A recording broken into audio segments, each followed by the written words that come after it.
Hi friends, आज का जो टॉपिक है इंडक्शन मोटर है। इंडक्शन मोटर के बारे में जो कंस्ट्रक्शन है उसका 3 फेज इंडक्शन मोटर है। उसका जो आउटसाइड जो है आप लोग जानते होंगे, जैसे कि टर्मिनल है, एंड कवर है, फैन कवर है और ये फुट माउंटेड वाला जो है आपका बेस है। लेकिन इन साइड जो पार्ट्स है, जैसे कि रोटर है, रोटर का अंदर बेरिंग है दोनों साइड में, इंटरव्यू में भी पूछा जाता है। अगर आप अपने आप स्किल डेवलपमेंट करने के लिए चाह रहे हैं, जैसे कि इनसाइड जो पार्ट है आप लोग जानना जरूरी है। नहीं तो आप अगर मान लीजिए मोटर खोल दिए, आपको पता नहीं है क्या इक्विपमेंट है, इक्विपमेंट का नाम क्या है और उसको एनालिसिस कैसे करेंगे, उसके लिए ये अंदर जो पार्ट है, पार्ट का नाम क्या है वो जानना जरूरी। मैं एक एक पार्ट के बारे में आपको बताऊंगा और पार्ट का क्या काम है मोटर में वो भी आपको बताऊंगा।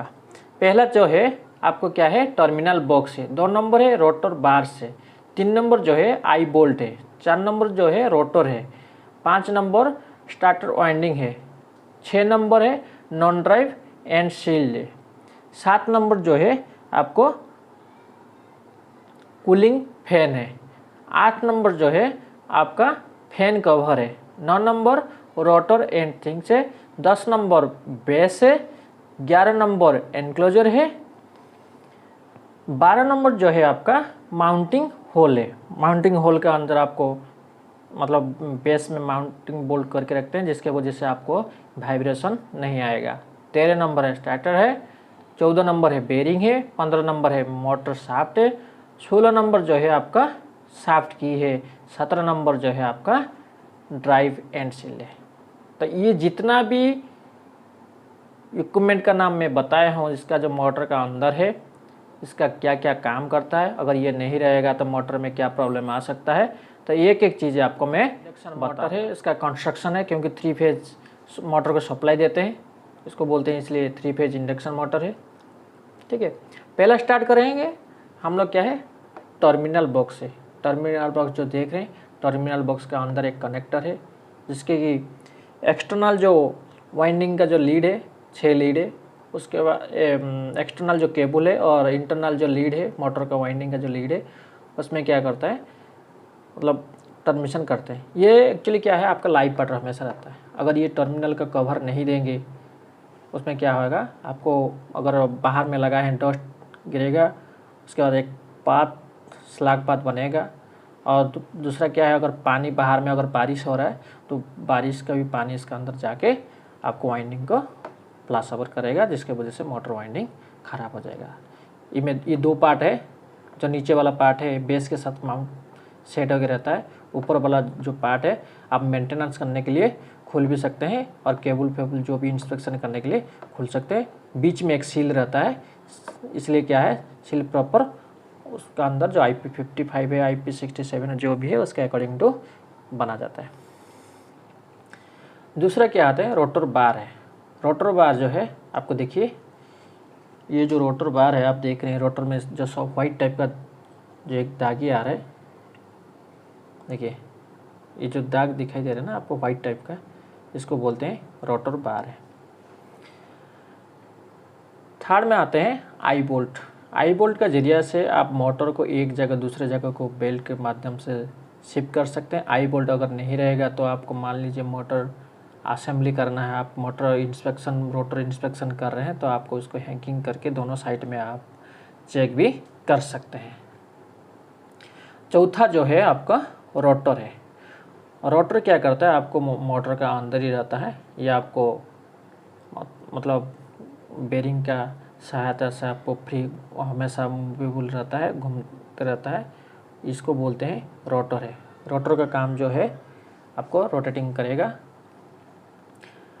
उसके बाद क्या है, ये जो आपको जो मान लीजिए एग्जांपल फॉर ये जो शाफ्ट दिखाई दे रहा है आपको, शाफ्ट से मैकेनिकल जो इक्विपमेंट है उसमें कनेक्ट रहता है।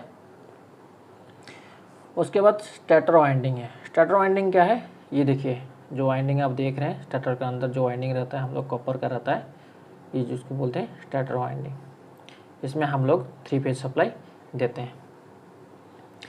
उसके बाद क्या है, नॉन ड्राइव सील्ड है। मैं बता देता हूँ, मोटर में 2 साइड रहता है, एक ड्राइव रहता है, डी इसको बोलते हैं, उसके अंदर एक छोटा सा सील रहता है, और उसके बाद क्या है, नॉन ड्राइव सील्ड है, ND बोलते हैं, नॉन ड्राइव सील्ड बोलते हैं। ये अगर नहीं रहेगा तो आपको क्या प्रॉब्लम हो सकता है, अगर एन ड्राइव किट नहीं, ND और D नहीं रहेगा तो आपको उसका अंदर ही जो हाउसिंग रहता है, एक हाउसिंग का अंदर ही आपको बेरिंग इंस्टॉल रहता है, उसका ज़रिए से आपको रोटर घूमना चालू होता है। उसके बाद चलते हैं, देखिए कूलिंग फैन है। कूलिंग फैन का क्या काम होता है, आपको मोटर को कूलिंग करने के लिए, ठंडा होने के लिए काम देता है। अगर कूलिंग फैन नहीं रहेगा तो आपको मोटर प्रॉपर कूलिंग हो नहीं पाएगा, जिसके वजह से आपका धीरे धीरे मोटर हीटअप होने लगेगा, बाद में आपको मोटर भी जल सकता है। मोटर जलने का बहुत सारा रीजन है आपका, जैसे कि ओवर करंट हो गया, मतलब जितना रेटेड करंट है उससे ज़्यादा करंट मोटर में ले रहा है लॉन्ग टाइम तक। उसके बाद क्या आता है, वो लॉन्ग टाइम मतलब जब मोटर करंट लेता है लॉन्ग टाइम तक, उसमें क्या आता है, रिले रहता है, जैसे ओवरलोड रिले है, वो ट्रिप करा देता है। दूसरा क्या चीज़ है, मोटर अगर बेस माउंट में आपका बोल्ट लूज है, उसके वजह से क्या है, वाइब्रेशन की वजह से भी आपको मोटर जलने का बहुत चांस रहता है। और रोटर में अगर जो बेरिंग लगा हुआ है उसमें अगर लुब्रिकेशन नहीं रहेगा, बेरिंग जाम होकर भी मोटर जलने का चांस रहता है। उसके बाद क्या है, आपको शॉर्ट सर्किट में भी मोटर जल सकता है।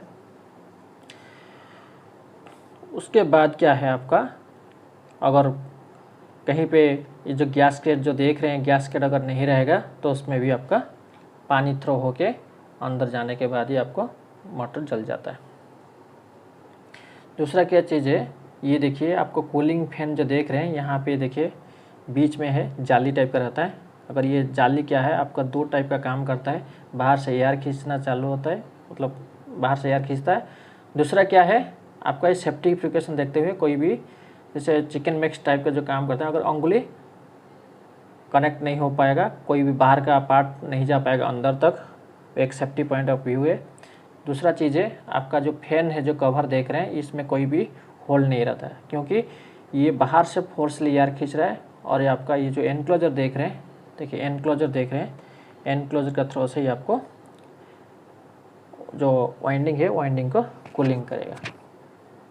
इसमें भी बहुत सारे रीजन है। प्रैक्टिकल अगर देखा जाता है तो मान लीजिए बाहर में आपका मोटर में कोई डस्ट ज़्यादा दिन तक है तो उसमें क्या होता है, जाम हो जाता है। जाम होने के बाद इसका थिकनेस जो है बहुत थोड़ा डीपली हो जाता है, मोटा ही हो जाता है। उसमें क्या कूलिंग कैपेसिटी प्रॉपर नहीं हो पाता है, उसके वजह से भी आपको मोटर में बाद में आगे चल के प्रॉब्लम होता है।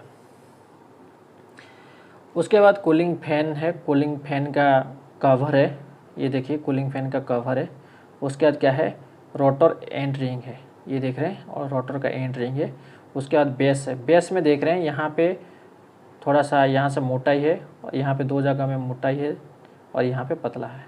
ये जो मोटाई देख रहे हैं ये एक्चुअली बेस पे बैठता है, जहाँ पे आपका मोटर को फिट करना है।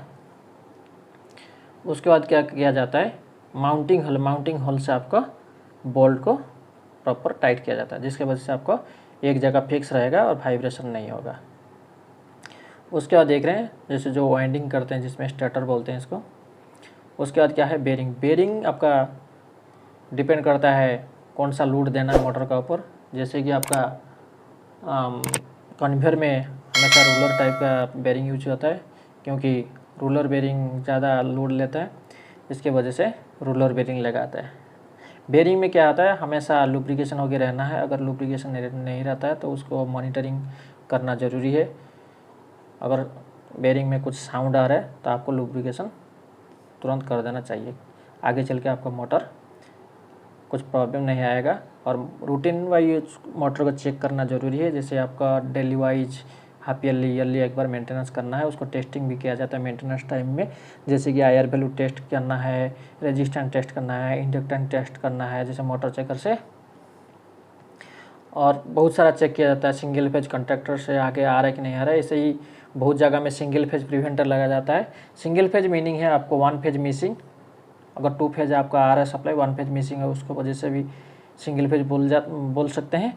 अगर 1 फेज आ रहा है 2 फेज मिसिंग है, उसकी वजह से भी सिंगल फेज बोल सकते हैं। क्योंकि बहुत सारा काफ़ी इंटरव्यू में पूछा जाता है सिंगल फेज मतलब क्या है। सिंगल फेज मतलब 2 टाइप का आता है आपका, आइदर 1 फेज मिसिंग 2 फेज आ रहा है और 2 फेज मिसिंग 1 फेज आपको सप्लाई आ रहा है, तब भी बोलते हैं सिंगल फेज इसको। उसके बाद चलिए मोटर का शाफ्ट है। देखिए मोटर का शाफ्ट है, इसको बोलते हैं। और बाकी शाफ्ट को लॉक करने के लिए किसी भी आप मैकेनिक पार्ट को इसको फिक्स करा रहे हैं, इसको बोलते हैं मोटर का शाफ्ट है। इसको प्रॉपर, जैसे हम लोग पंखा में लॉक लगाते, पिन एक टाइप का लगाते, जैसे पंखा बाहर नहीं आएगा, इसके वजह से क्या हम लोग सेफ भी रहते हैं। और ये भी क्या है, शाफ्ट की क्या करता है, आपको प्रॉपर टाइट होकर चाप लॉकिंग टाइप का अरेंजमेंट होकर रहता है। देखिए, तो आई होप मैं कोशिश करूँगा आपको 100% मेरा तरफ से बताने के लिए। अगर आपका कोई डाउट रह रहा है तो आप कमेंट के माध्यम से बता भी सकते हैं।